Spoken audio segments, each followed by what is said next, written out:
Hello class, today we're going to be reading Horton Here's a Food.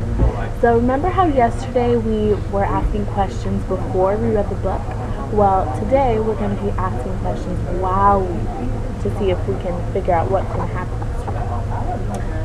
On the 19th of May, in the jungle of Noor, where's the jungle of Noor? Do any of you know?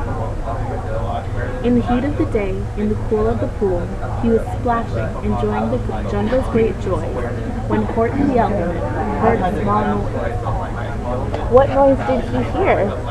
That's what I'm wondering. So Horton stopped splashing. He looked toward the sound. That's funny, thought Horton. There's no one around. Then he heard it again, just a very faint yelp, as if some tiny person were calling for help. Do you really think there's a tiny person calling for help? Is it even a person? I'll help you, said Horton. But who are you? Where? He looked and he looked. He could see nothing there, but a small speck of dust blowing past through the air. Do you think that maybe there's a person on that small speck of dust who's yelling for help? No.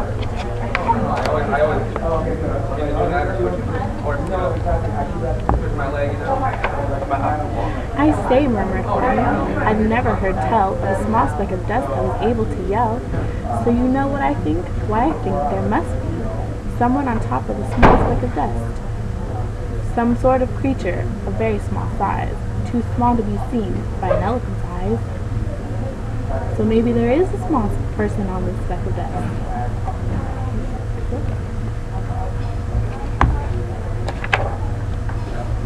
Some poor little person who's shaking with fear that he'll blow into the pool. He has no way to steer.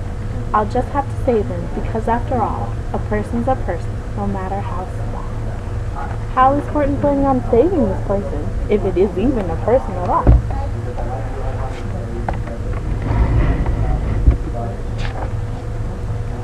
So gently and using the greatest of care, the elephant stretched his great trunk through the air, and he lifted the dust speck, carried it over, and placed it down, safe, on a very soft clover.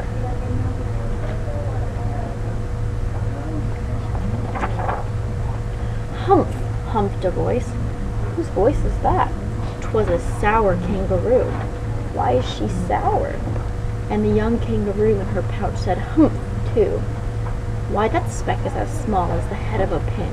A person on that? Why, there never has been. Why is the kangaroo so mean to Horton? Does Horton do this a lot? Does he hear a lot of voices? Believe me, said Horton, I'll tell you sincerely. My ears are quite keen, and I heard him quite clearly. Why does he assume that it's a he? I know there's a person down there, and what's more, quite likely there's two, even three, even four. Quite likely. Do you think there are more than one person on there? A family for all that we know. A family with children just starting to grow. So please, Horton said, as a favor to me, try not to disturb them. Just please let them be. Is this all in Horton's imagination? I think you're a fool, laughed the sour kangaroo. And the young kangaroo in her pouch said, me too. You're the biggest blame fool in the jungle, Noor.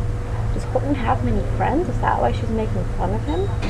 And the kangaroos plunged in the pool of the pool. What terrible splashing, the elephant frowned. Is he worried that they're going to get the speck wet? Would that hurt the people? I can't let my very small person get drowned. I've got to protect them. I'm bigger than they. So he plucked up the clover and hustled away. Where is he going to go? How is he going to take them to safety? Through the high jungle treetops, the news quickly spread. He talks to a dust speck. He's out of his head. Why does everyone think he's so crazy? Just look at him walk with that speck on that flower. And Horton walked, worrying, almost an hour.